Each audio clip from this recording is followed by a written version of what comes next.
Vamos à resolução da questão 58 da prova de matemática do concurso Escola de Especialista de Aeronáutica, CFS do ano 2021/2022.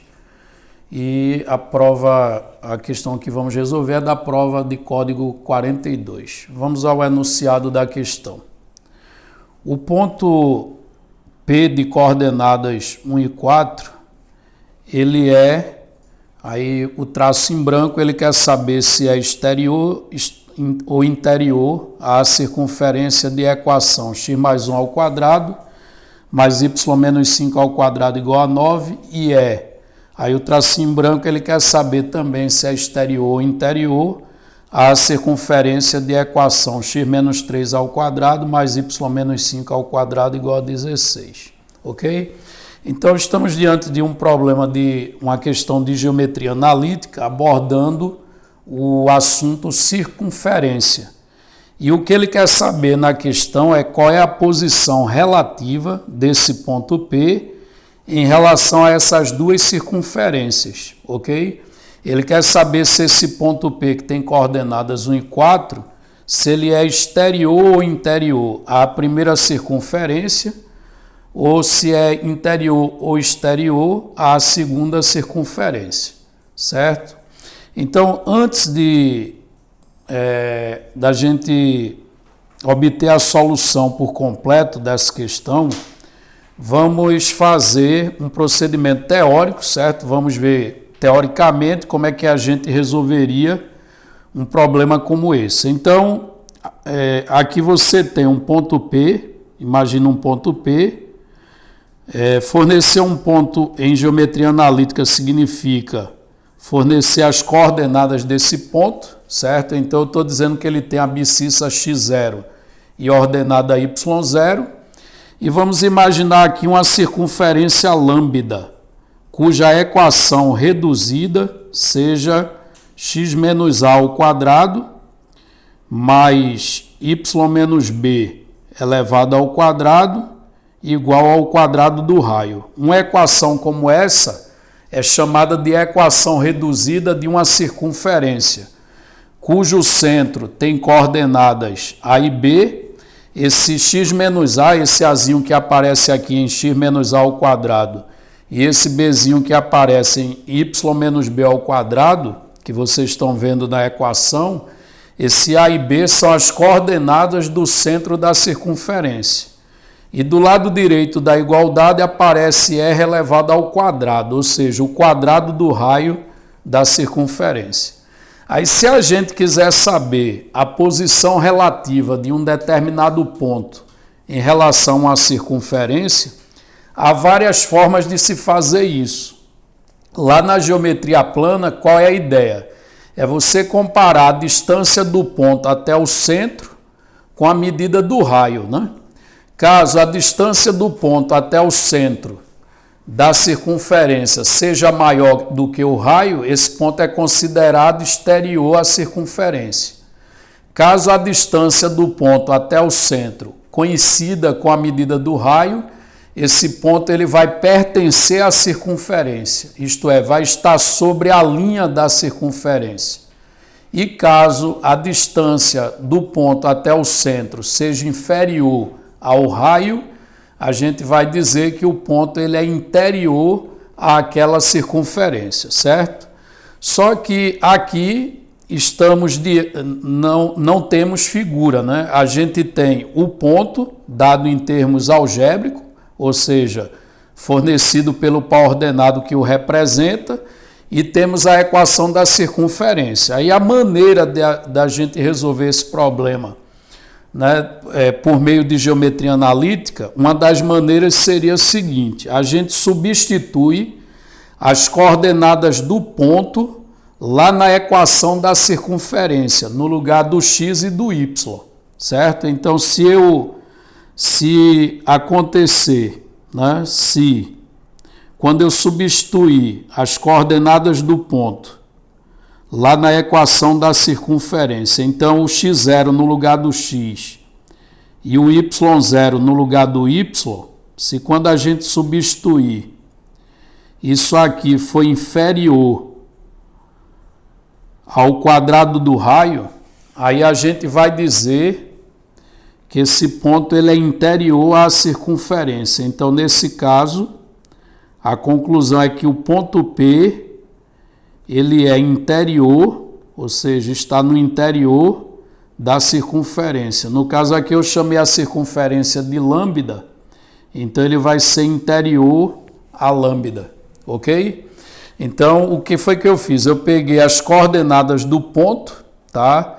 E substituí no lugar de x e de y na equação da circunferência. Aí, caso isso seja inferior ao quadrado do raio, isso significa que P está no interior de lambda, ou seja, no interior da circunferência.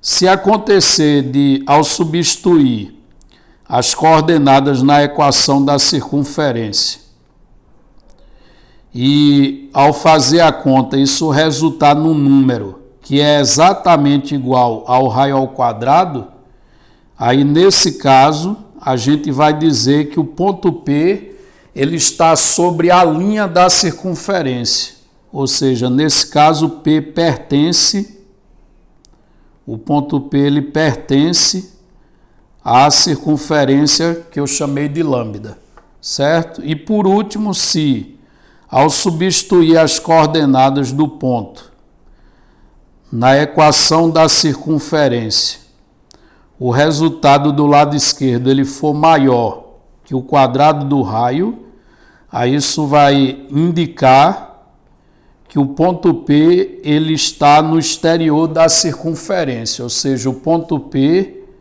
ele é exterior, o ponto P ele é exterior a lambda, ok? Então essa é a teoria que está por trás da questão que queremos resolver, certo? Então vamos lá à resolução da questão, né? Observe que no enunciado uma das circunferências tem por equação x mais 1 ao quadrado mais y menos 5 ao quadrado igual a 9, e a outra circunferência tem a equação x menos 3 ao quadrado mais y menos 5 ao quadrado igual a 16. E o ponto que queremos saber a posição relativa dele em relação à circunferência é o ponto que ele chama de P, que tem coordenadas 1 e 4. Né? Então, procedendo conforme eu expliquei lá no desenvolvimento teórico, eu vou substituir as coordenadas do ponto na equação da circunferência. Então, o 1 do ponto no lugar do x, ficando 1 mais 1 ao quadrado, mais, e o y do ponto, que é o 4, né? No lugar do y lá na equação, ficando 4 menos 5 ao quadrado. Como a gente não realizou a conta ainda, a gente não sabe se vai ser menor, igual ou maior do que 9, que seria o quadrado do raio. No caso, o raio dessa circunferência é igual a 3, né? Então, realizando a conta do lado esquerdo, vamos ter o quê? 1 mais 1 é 2, 2 ao quadrado é 4, vai ficar 4. 4 menos 5 dá menos 1 ao quadrado, vai ficar mais 1. Isso comparando com 9. 4 mais 1 é 5, né? E eu vou comparar o 5 com o 9, ou seja, a conta do lado esquerdo da equação dá inferior ao quadrado do raio, é menor. E aí a gente viu lá na teoria que quando dá menor significa que o ponto P ele é interior à circunferência. Então, nesse caso, a gente pode afirmar que P é interior à circunferência, cuja equação é x mais 1 ao quadrado mais y menos 5 ao quadrado igual a 9. Ok? E vamos ver a posição do mesmo ponto em relação à segunda circunferência. Aí, nesse caso, procedendo de maneira análoga, vamos ter o quê? 1 no lugar do x fica 1 menos 3 ao quadrado, somado com 4 no lugar do y, 4 menos 5 ao quadrado, igual a 16. Ora, 1 menos 3 dá menos 2 ao quadrado vai dar 4. Opa, eu botei igual ali, né? Só que a gente não sabe qual é o resultado ainda. Então, vamos tirar essa igualdade aqui. Ok, então aqui vai ficar 4 somado com 4 menos 5 ao quadrado. 4 menos 5 é menos 1 ao quadrado, isso vai dar mais 1. E isso eu quero comparar com 16. Ora, 4 mais 1 é 5. Comparado com 16, o 5 é menor que 16, ok? Aí, novamente, deu menor, né? Indicando que P também é interior a essa segunda circunferência. Ou seja, a conclusão é que o ponto P do enunciado, ele fica no interior das duas circunferências, ok? E aí, se a gente voltar lá no enunciado da questão, a resposta a alternativa que completaria os espaços em branco é aquela que contém 2 vezes a palavra interior, certo? Que é a alternativa D, ok? Então, a alternativa D é a alternativa correta da questão.